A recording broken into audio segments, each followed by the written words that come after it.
Hello students, we were talking about momentum in the previous video. Let's continue that topic further.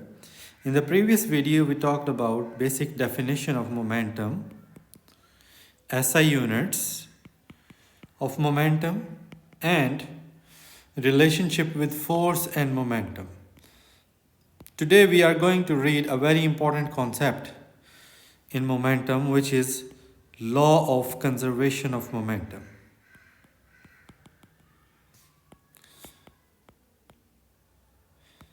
It's very important topic. Law of conservation of momentum. This law, the statement of this law is the total momentum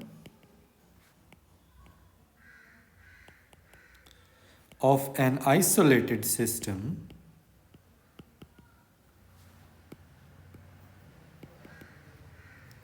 remains conserved. So here is a concept of isolated system first. Isolated system, if I define isolated system, basically you should know what a system is. In physics, we say system is a group of interacting bodies, right? Means two or more interacting bodies make up a system. Interacting means we can say if they are applying force on each other. Like two balls are colliding with each other, so they are applying force on each other. So those are interacting bodies and those two balls will make up a system.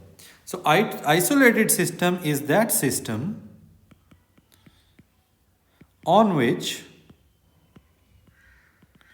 no external force is acting.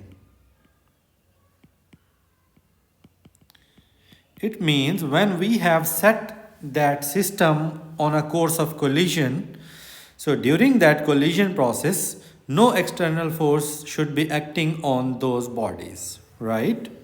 So total momentum of an isolated system remains conserved. We mainly apply this law on two bodies when they are colliding. Let's suppose we have one ball and its mass is, let's say, its mass is m1. Moving in this direction, its initial velocity is u1. Another ball of mass m2 in the same direction, moving with a velocity u2. Now if this will their total momentum before collision, the momentum of ball 1 before collision becomes m1 u1 and the momentum of ball 2 becomes m2 u2. So their total momentum becomes total momentum before collision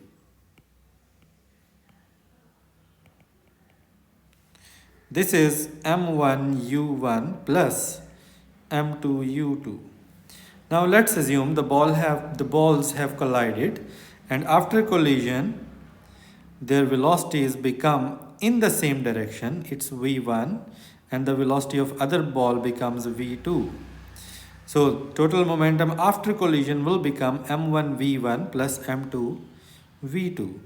So the simplified statement of law of conservation of momentum says total momentum before collision is equal to total momentum after collision. This is the case from here when the balls have velocities after collision. So m1 u1 plus m2 u2 is equal to m1 v1 plus m2 v2. Fine. Okay, we discussed this case when the directions of two balls are same before collision as well as after collision. Their directions are same, but it's not necessary that their directions are same, because let's assume if balls were traveling in opposite directions, let's say ball m1 was moving to the right and ball m with mass m2 is moving to the left with velocities u1 and u2 respectively, then their total, since we know that momentum is a vector quantity, so it changes sign as the change of direction. So total momentum becomes m1u1 minus m2u2 in this case. And after collision, let's suppose rebound, they rebound back, this one with velocity v1 and other ball m2 with velocity v2, they rebound back. So momentum after collision will also be m1 v1 minus m2 v2, right? So we can apply this law also, but the directions of bodies must be considered. Similarly, if let's say a ball was at rest initially and its mass was m1, and another ball is with the mass m2 hits the ball at certain angle. So, and the angle formed here is, let's suppose, theta. So in this case, if its velocity is u, we will resolve velocity into the components. This component will become mu sine theta, and this one horizontal component will become mu cos theta. These are the directions. So if after collision the balls are moving in this direction, after collision, so the component of velocity, in order to find out momentum of ball 2, since ball 1 is at rest, so its momentum will be 0, but momentum of ball 2 will become m2 times u cos theta, because the component of velocity in the direction which is after collision is u cos theta. Similarly, if the ball are colliding and after collision they are moving in this direction, then we will take m2 u sine theta plus 0. 0 is the momentum of first ball. So in this way we will apply law of conservation of momentum. So basically this law is applied in cases of collisions. Sometimes it also happens that balls stick together after collision, or objects stick together. We call this sticky collision. What happens in that case, that if a ball or any other object, let's say a trolley with mass m1 moving to the left with velocity u1, and another trolley with mass m2 moving towards the left with velocity u2. So initial momentum before collision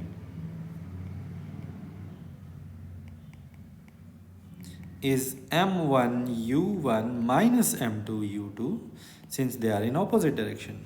But after collision the objects stick together.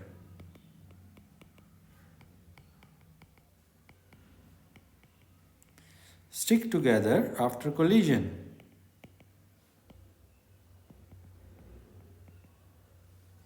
And they are moving in one direction, either right or left. Definitely if their masses are same in this case and u1 is greater, then definitely objects will move to the right. So basically objects, after collision objects move in the direction of greater value of momentum. If this object will have greater momentum, after collision the object will move to the left. If this object will have greater momentum, they will move to the in this case they will move to the right after collision, and in this case if this has greater momentum, then they will move to the left after collision. So but when objects stick together after collision, so final momentum, since they will have same velocity, so their combined velocity will be taken as common, masses will be added, m1 plus m2 v. Let's say v is the velocity or combined velocity after collision. So statement takes this form. And another kind of collision is springy collision. Springy collision, basically springy collision comes when two bodies are forming a system, one object of mass m1, they are connected with a spring in between, another object of mass m2. So let's say before collision, this one was moving towards the right with velocity u1 and this one was moving towards the left with velocity u2, and suppose u1 is greater than u2, means u1 is has more velocity than u2, than second object. So in this case, basically velocities of both objects swap after collision. It means m2 will have velocity u1 and m1 will have velocity u2 after collision, and their directions will again be opposite. Since before collision their directions were opposite, so after collision their direction will still be opposite, in opposite directions. So since we are talking about collisions right now, so we should discuss famous types of collision, which are elastic collision and inelastic collisions.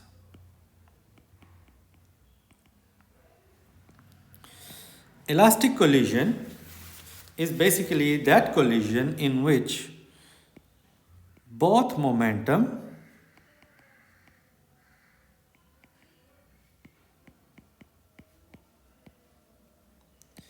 and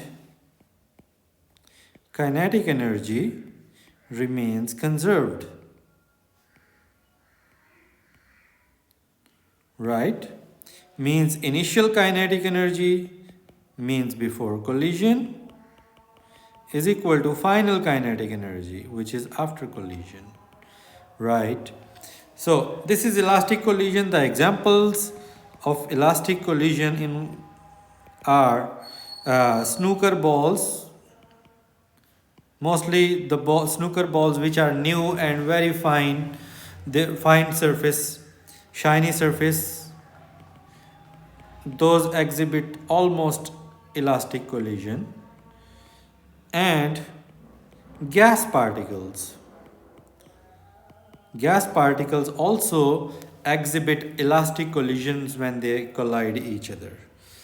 Another collision is inelastic collision. That is definitely the opposite to elastic collision, because we can define it that in which both momentum and basically kinetic energy is not conserved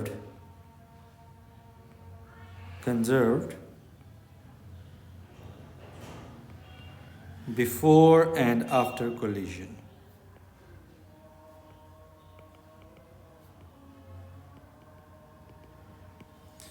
Fine. So we will mostly discuss elastic collision. In elastic collision, there is also another definition in case of elastic collision.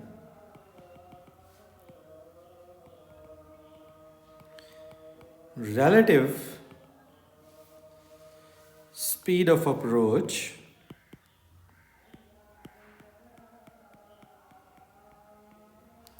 is equal to relative speed of separation.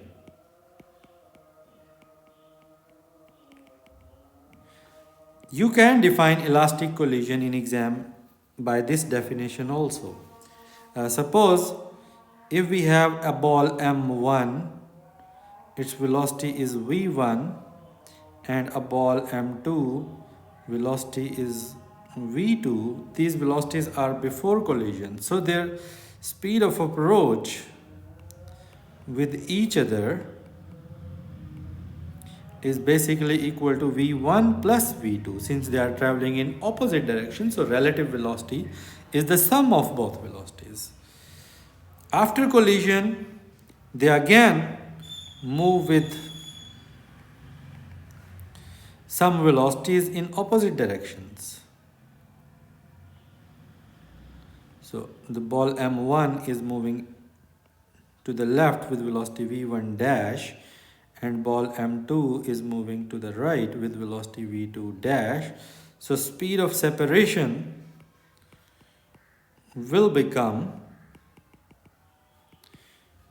V1 dash plus V2 dash again because they are still in opposite direction. So in elastic collision, speed of approach is equal to speed of separation. So we can say that V1 plus V2 is equal to V1 dash plus V2 dash, right? Now let's discuss some examples of law of conservation of momentum and collisions from past papers. So here are some examples. Look at the first one. Two balls X and Y are moving towards each other with speeds of 5 meter per second and 15 meter per second respectively.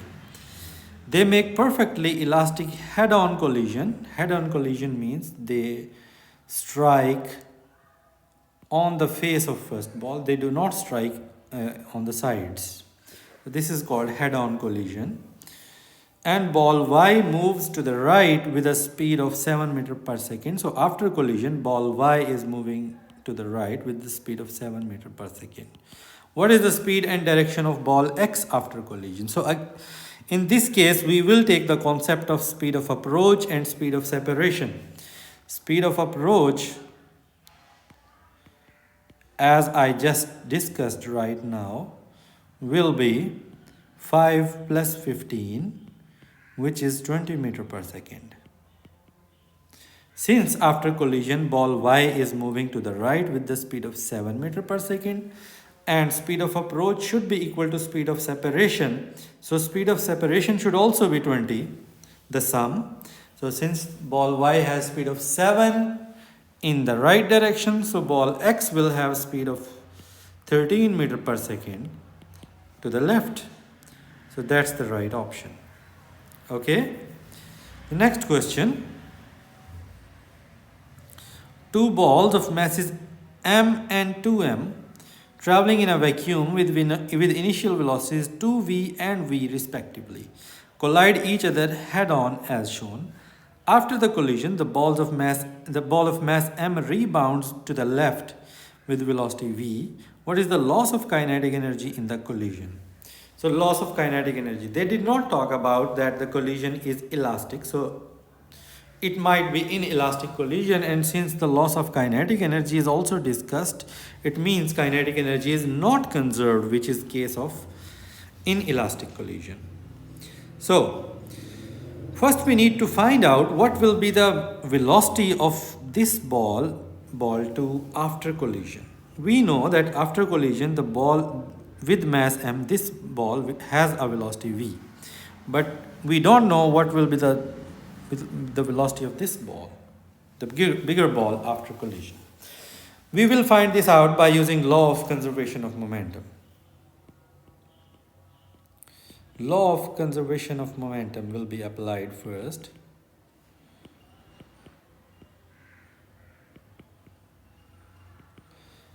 So momentum before collision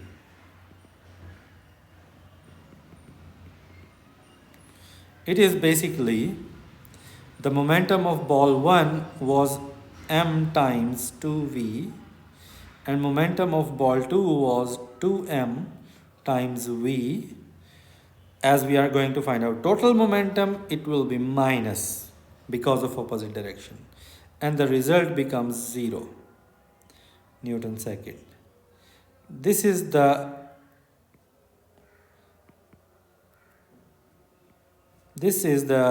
total momentum before collision. So total momentum after collision should also be 0. Now after collision,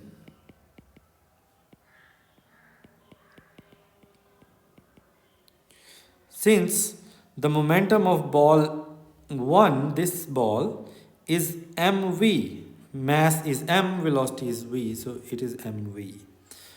So since the value should be 0, so the momentum of ball 2, this one, should also be equal to minus mv, so that the sum becomes 0.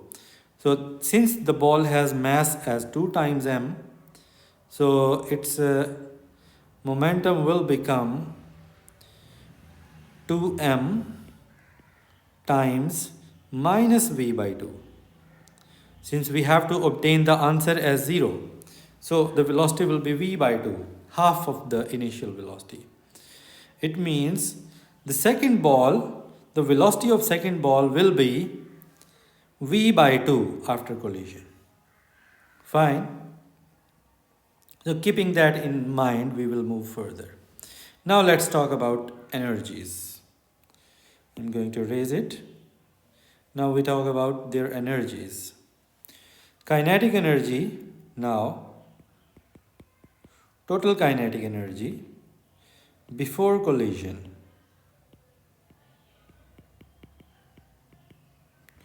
It will be half m times 2v square. The velocity of first ball is 2v before collision, plus the second ball half 2m times v square. Since velocity, energy is a scalar quantity, so we do not consider negative sign in this case. The total kinetic energy will always be the sum. This value becomes 2 times mv square plus mv square, so this is 3 mv square. This is total kinetic energy before collision. Now let's talk about total kinetic energy after collision.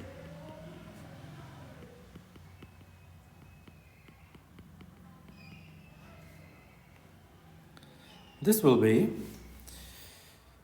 the after collision, the ball of mass m has velocity v, so its velocity kinetic energy will become 1 by 2 mv square, plus, as we have known from the law of conservation of momentum, that second ball has velocity v by 2. It will become 1 by 2 times 2m v by 2 square. So we have here 1 by 2 mv square plus v square over 4 with m. Adding them, we get 2 times mv square plus mv square, which will be 3 times mv square over 4. Right, this is total kinetic energy after collision. Now let's find out difference. So as we have to find out change in kinetic energy, so difference will be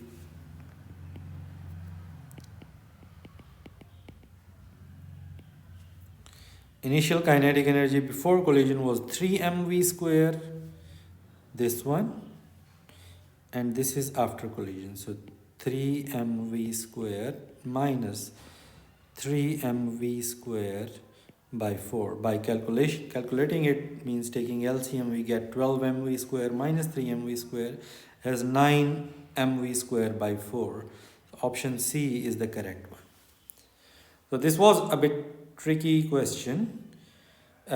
We used the technique law of conservation of momentum first, because law of conservation of momentum is applicable to both elastic and inelastic collisions. So by using law of conservation of momentum, we found out total velocity of second ball after collision, and then we used kinetic energies. Let's move to the next question now. A ball strikes a horizontal surface with momentum p at an angle theta to the surface As shown in the diagram, the ball rebounds with the same magnitude of momentum at an angle theta to the surface. The ball is in contact with the surface for time t. Okay. So, what is the magnitude of average resultant force? We know that average force is equal to change in momentum over time. So here, since the ball is hitting at some angle and momentum is a vector quantity, so we will resolve this momentum into two components. Here we have p sine theta, and in this case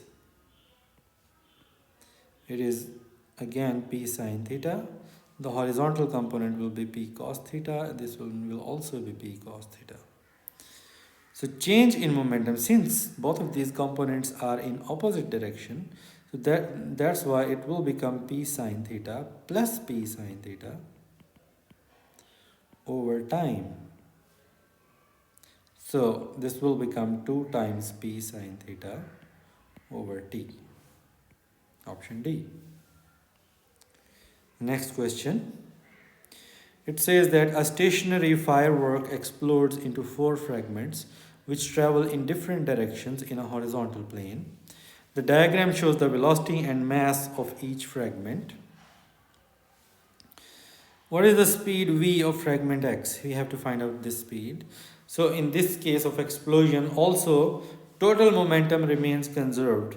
Means momentum of this fragment should be equal to this one, and momentum of this fragment should be equal to this one. So momentum of this part, mass times velocity, it becomes 3000 gram meter per second. So momentum of this part should also be 3000. 15 gram is the mass, so the velocity, the value of v should be equal to 200 meter per second to give an answer of 3000. Right? The next question. Two blocks x and y are on a horizontal frictionless surface. The mass of block y is greater than that of block x. Block y has a spring attached to its end. The blocks are pushed together so that spring is compressed between them, and the blocks are held stationary as shown. When released, the blocks move in opposite direction. Which statement is correct? As we discussed in springy collision, that velocities swap and law of conservation also holds. So first statement says after release, kinetic energy of block x must be equal to kinetic energy of block y. This is not necessarily equal, because law of conservation of energy says that total energy should be equal before and after collision. The separate energy need not necessarily be equal. This cannot be the right option. B. After release, the sum of the kinetic energy of the blocks is equal to 0. Sum of kinetic energies cannot be equal to 0, because kinetic energy, firstly, even if their kinetic energies are equal, their sum still will not be 0, because energy is a scalar quantity and scalar does not depend on direction. Whether balls are in same direction or in opposite direction, the kinetic energy will always be the sum, not difference. C part, the total energy of spring and blocks immediately before release is 0. That's also not case, because when they will move immediately before the collision, since before the collision the spring is compressed, so it will have elastic potential energy. Elastic potential energy which will not be 0. And D part, definitely first 3 options are wrong, so definitely this option should be correct, but let's discuss it. The total energy of spring and blocks is equal to the energy needed to bring the blocks together. Exactly. So this is the energy which is stored in the compressed spring, and by law of conservation of energy, the total energy should be the energy which is stored in the spring will be exactly equal to the energy which will be transferred to the blocks later. So option D is the correct one, right? So this video ends here. I hope you have understood the concepts. If you have any question regarding this matter, you should feel free to ask. And please subscribe the channel and watch full videos.